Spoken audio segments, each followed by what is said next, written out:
அக்கா இருக்காங்கல்ல தமிழிசை அக்கா ரொம்ப கோபத்தோட வந்திருக்காங்க. ஏயா குளத்துல அள்ளி இருக்கப்படாதா, தாமரை இருக்கப்படாதா? இனிமே ஒவ்வொரு வீட்லயும் வருமே, என்ன செய்விய? எல்லாத்தையும் பிடிச்செடுத்து உள்ள விட்டுருவீங்களா அப்படின்னு அக்கா ஏகத்துக்கும் கோபத்துக்கும் பொறிஞ்சிட்டாங்கடா பாத்துக்கங்க.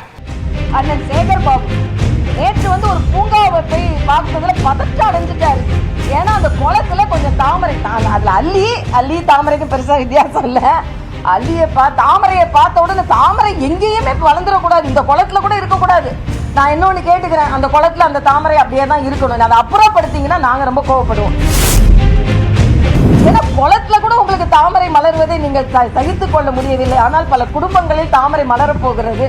மழை வருது, அதிகமா மழை வந்தா குளங்கள் நிரம்புனா அதிகமாக தாமரை மலரும். தாமரை மலரும் அண்ணன் சேகர் பாபு டென்ஷன் ஆயிடுவாரு. ஆனா தாமரை மலர்வதை யாரும் தடுக்க முடியாது என்பதுதான். ஆக அரசாங்க அதிகாரிகள்கிட்ட கூட அந்த தாமரை பிடிங்கி போடுங்க, அல்ல தாமரை இயற்கையை கூட அவர்களால் ஒப்புக்கொள்ள முடியவில்லை என்பது எனக்கு ஆச்சரியமாக இருக்கிறது. தாமரையை பார்த்து ஏன் இவ்வளவு பதற்றப்படுகிறார்கள், இவர்கள் பயப்படுகிறார்கள் என்று எனக்கு தெரியவில்லை. நம்ம துணை முதலமைச்சர் எல்லார்ட்டையும் ஒரு வேண்டுகோளை என்ன செஞ்சிருக்காரு, கண்டிஷனா வச்சிருக்காரு. திமுகவை அழிக்கிறதுக்கு நிறைய பேர் கிளம்பி வாராவ, அடையாளம் கண்டுகிட்டு அங்கனே பிடிச்ச அமைக்கிறங்க. ஆமா சொல்லிவிட்டேன் அப்படின்னு சொல்லியிருக்காரு. அமுக்குவாங்களா என்னன்னு பார்ப்போம். இன்றைக்கு பல பேர் கிளம்பி இருக்கிறாங்க. திராவிட முன்னேற்ற கழகத்தை அழிப்பதற்கு பல பேர் கிளம்பி இருக்கிறாங்க. அதற்கெல்லாம் நாம் பதில் சொல்ல வேண்டிய அவசியமே இல்லை. தமிழ்நாட்டு மக்கள் அதற்கு சரியான பதில்களை கொடுப்பாங்க. எனவே நம்முடைய திமுக நபர்கள்லாம் அவ்வளவு உணர்ச்சிவசமாக சந்தோஷமாக உற்சாகமாக இருக்கிறார்கள். இந்த உற்சாகம் தான் நம்முடைய எதிரிகளுக்கு மிகுந்த எரிச்சலை தருகின்றது. தலைவர் தலைமையில நாம் பெறுகின்ற தொடர் வேண்டியதான் அவர்களுக்கு மிகப்பெரிய எரிச்சலை தருகின்றது. அதிமுக எடுத்தீங்கன்னா இன்னைக்கு பல்வேறு அணிகளாக பிரித்து நிற்கிறது. இப்படி அணிவணியாக தனித்தனியாக நிற்கின்ற அதிமுகவும் யாருமே சீட்டாத பாஜகவும் எப்படியாவது திமுக கூட்டணியிலே ஒரு விரிசல் வீழ்ந்தாதான்னு கொண்டு கொண்டு காத்துக்கிட்டு இருக்கிறாங்க. நம்முடைய முதலமைச்சர் திரு முத்துவேல் கருணாநிதி அவர்கள் தலைமையிலான நம்முடைய கூட்டணி வலுவாக உள்ளது என்று நம்முடைய தலைவரும் சொல்லிட்டாங்க. நம்முடைய கூட்டணி கட்சி தலைவரும் அதுல மிக தெளிவாக இருக்கின்றாங்க.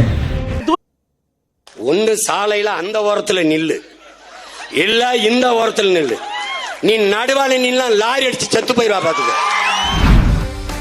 விக்கிரவாண்டியில் நடைபெற்ற தாவேகா மாநாட்டில் அக்கட்சி தலைவர் விஜய் திராவிடமும் தமிழ் தேசியமும் இரு கண்கள் என பேசியதற்குத்தான் விஜயை இப்படி வார்த்தையால் வறுத்தெடுத்திருந்தார் நாம் தமிழர் கட்சியின் தலைமை ஒருங்கிணைப்பாளர் சீமான். தாவேகாவின் கொள்கையை அது கொள்கையே அல்ல, கூமுட்டை என்றும் கருவாட்டு குழம்பா சாம்பாரா எதையாவது ஒன்னு சொல்லு, இல்லையென ஒதுங்கி நில்லு எனவும் தாவேகாவை சரமாரியாக போட்டு தாக்கிய சீமானுக்கு விஜய் பிறந்த நாள் வாழ்த்து சொன்னதுதான் எப்படிரா என்பதை போல இருந்தது. எங்கள் கோட்பாடு ஒன்றுதான். எங்கள் லட்சியத்திற்கு எதிராக எங்களை பெற்றவர்களே வந்தாலும் எதிரிதான்.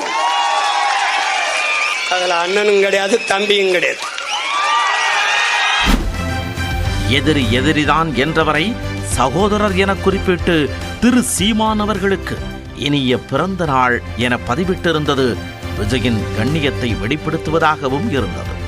நவம்பர் 8ஆம் தேதி சீமானுக்கு பிறந்த நாள் வாழ்த்து சொன்னதெல்லாம் சரிதான். அதற்கு முதல் நாள் மக்கள் நீதி மய்யம் கட்சியின் தலைவர் கமல்ஹாசன் தனது 70வது பிறந்த நாளை கொண்டாடினாரே, அது விஜய்க்கு மறந்துவிட்டதா என்பதுதான் அரசியல் அரங்கில் அதிர்வலையை எழுப்பிய கேள்வி. அதிலும் கட்சி ஆரம்பித்த கையோடு பிரதமர் நரேந்திர மோடி, பாமக தலைவர் அன்புமணி, விசிக தலைவர் திருமாவளவன் என பலரின் பிறந்த நாளுக்கெல்லாம் மறக்காமல் வாழ்த்து சொன்ன விஜய் ஒரு கட்சி தலைவர் என்பதையும் தாண்டி தான் சார்ந்த திரைத்துறையில் 50 ஆண்டுகளாக கோலோச்சும் ஒரு மூத்த கலைஞன் என்ற வகையிலாவது கமலுக்கு வாழ்த்து சொல்லி இருக்க வேண்டாமா என்பது பலரின் ஆதங்கமாகவும் இருக்கிறது. அதிலும் விஜய்க்கும் கமலுக்கும் வெளிப்படையாக எந்த மோதலும் இருப்பதாக தெரியவில்லை. மேலும் விருது மேடைகளில் கமல்ஹாசன் விஜயை பாராட்டியும் பேசியிருக்கிறார். தம்பி, இது முதல் விருதும் அல்ல, இதோட இது நிற்க போறதும் இல்லை. இன்னும் நிறைய வேலை இருக்கு. இதை கொடுப்பதில் எனக்கு சந்தோஷம். ஒரு பெரிய மேடை, பல நல்ல கலைஞர்கள் பெருமைப்படும் இந்த மேடையில் என் தம்பியும் பெருமை கொள்வதில் எனக்கு பெருமை. விக்கிரவாண்டி மாநாட்டின் போதே யாரையும் தரக்குறைவாக விமர்சிக்கும் அரசியலை தான் செய்யப் போவதில்லை என விஜய் கூறியிருந்தார். அதை கடைபிடிக்கும் விதமாகவே தன்னை சீமான் விமர்சித்திருந்தாலும் கூட அவரது பிறந்த நாளை ஒட்டி அரசியல் நாகரிகத்தோடு விஜய் வாழ்த்து தெரிவித்துள்ளார் என்றே கருதப்படுகிறது. தம்பி தம்பி என்று உரிமையோடு தோள் மீது கைபோட்டு பேசிய கமல் பெரிய அளவில் விஜயை விமர்சித்ததில்லை என்ற நிலையில் தம்பி தம்பி என பேட்டி கொடுத்துவிட்டு தம்பியை சகட்டு வேரிக்கு போட்டு தாக்கிய அண்ணனுக்கு விஜய் வாழ்த்து சொன்னால் அப்புறம் சந்தேகம் வரத்தானே செய்யும். திராவிட மாடலை விமர்சித்த தாவேகா தலைவர் விஜய் திமுக கூட்டணியில் மக்கள் நீதி மய்யம் தலைவர் கமல்ஹாசன் உள்ளதால் தான் வாழ்த்து சொல்லாமல் விட்டிருக்கலாம் எனவும் அரசியல் அரங்கில் பேசிக் கொள்கின்றனர். அதே வேளையில் தன்னை விமர்சித்த சீமானுக்கு விஜய் வாழ்த்து சொன்னது அரசியல் நாகரிகமா அல்லது எதிர்கால திட்டமா என்பதை விஜய் தான் விளக்க வேண்டும். அரசியலில் தன்னை விமர்சித்த சீமானுக்கு பிறந்தநாள் வாழ்த்து சொன்ன விஜய் திரைத்துறையில் மூத்த கலைஞரான கமல்ஹாசன் பிறந்தநாளுக்கு வாழ்த்து சொல்லாதது ஏன் என்கிற கேள்வி எழுந்துள்ளது. ஒன்று சாலையில அந்த ஓரத்துல நில்லு, இல்ல இந்த ஓரத்துல நில்லு.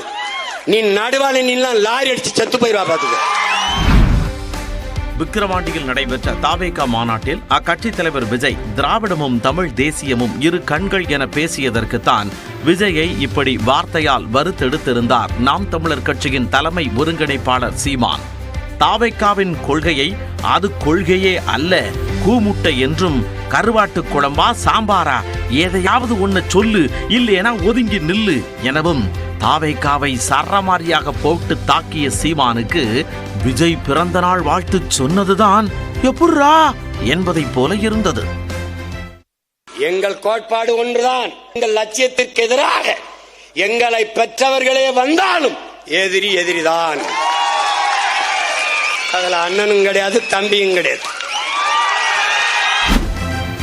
எதிரி எதிரிதான் என்றவரை சகோதரர் என குறிப்பிட்டு திரு சீமான் அவர்களுக்கு இனிய பிறந்த நாள் என பதிவிட்டிருந்தது விஜயின் கண்ணியத்தை வெளிப்படுத்துவதாகவும் இருந்தது. நவம்பர் 8ஆம் தேதி சீமானுக்கு பிறந்த நாள் வாழ்த்து சொன்னதெல்லாம் சரிதான். அதற்கு முதல் நாள் மக்கள் நீதி மய்யம் கட்சியின் தலைவர் கமல்ஹாசன் தனது 70வது பிறந்த நாளை கொண்டாடினாரே, அது விஜய்க்கு மறந்துவிட்டதா என்பதுதான் அரசியல் அரங்கில் அதிர்வலையை எழுப்பிய கேள்வி. அதிலும் கட்சி ஆரம்பித்த கையோடு பிரதமர் நரேந்திர மோடி, பாமக தலைவர் அன்புமணி, விசிக தலைவர் திருமாவளவன் என பலரின் பிறந்த நாளுக்கெல்லாம் மறக்காமல் வாழ்த்து சொன்ன விஜய் ஒரு கட்சி தலைவர் என்பதையும் தாண்டி தான் சார்ந்த திரைத்துறையில் 50 ஆண்டுகளாக கோலோச்சும் ஒரு மூத்த கலைஞன் என்ற வகையிலாவது கமலுக்கு வாழ்த்து சொல்லி இருக்க வேண்டாமா என்பது பலரின் ஆதங்கமாகவும் இருக்கிறது. அதிலும் விஜய்க்கும் கமலுக்கும் வெளிப்படையாக எந்த மோதலும் இருப்பதாக தெரியவில்லை. மேலும் விருது மேடைகளில் கமல்ஹாசன் விஜயை பாராட்டியும் பேசியிருக்கிறார். தம்பி, இது முதல் விருதும் அல்ல, இதோட இது நிற்க போறதும் இல்லை. இன்னும் நிறைய வேலை இருக்கு. இதை கொடுப்பதில் எனக்கு சந்தோஷம்.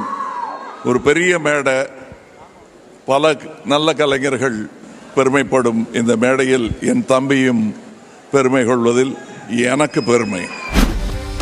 விக்கிரவாண்டி மாநாட்டின் போதே யாரையும் தரக்குறைவாக விமர்சிக்கும் அரசியலை தான் செய்யப் போவதில்லை என விஜய் கூறியிருந்தார். அதை கடைபிடிக்கும் விதமாகவே தன்னை சீமான் விமர்சித்திருந்தாலும் கூட அவரது பிறந்த நாளை ஒட்டி அரசியல் நாகரிகத்தோடு விஜய் வாழ்த்து தெரிவித்துள்ளார் என்றே கருதப்படுகிறது. தம்பி தம்பி என்று உரிமையோடு தோள் மீது கைபோட்டு பேசிய கமல் பெரிய அளவில் விஜயை விமர்சித்ததில்லை என்ற நிலையில் தம்பி தம்பி என பேட்டி கொடுத்துவிட்டு தம்பியை சகட்டு வேரிக்கு போட்டு தாக்கிய அண்ணனுக்கு விஜய் வாழ்த்து சொன்னால் அப்புறம் சந்தேகம் வரத்தானே செய்யும். திராவிட மாடலை விமர்சித்த தாவேகா தலைவர் விஜய் திமுக கூட்டணியில் மக்கள் நீதி மய்யம் தலைவர் கமல்ஹாசன் உள்ளதால் தான் வாழ்த்து சொல்லாமல் விட்டிருக்கலாம் எனவும் அரசியல் அரங்கில் பேசிக் கொள்கின்றனர். அதே வேளையில் தன்னை விமர்சித்த சீமானுக்கு விஜய் வாழ்த்து சொன்னது அரசியல் நாகரிகமா அல்லது எதிர்கால திட்டமா என்பதை விஜய் தான் விளக்க வேண்டும்.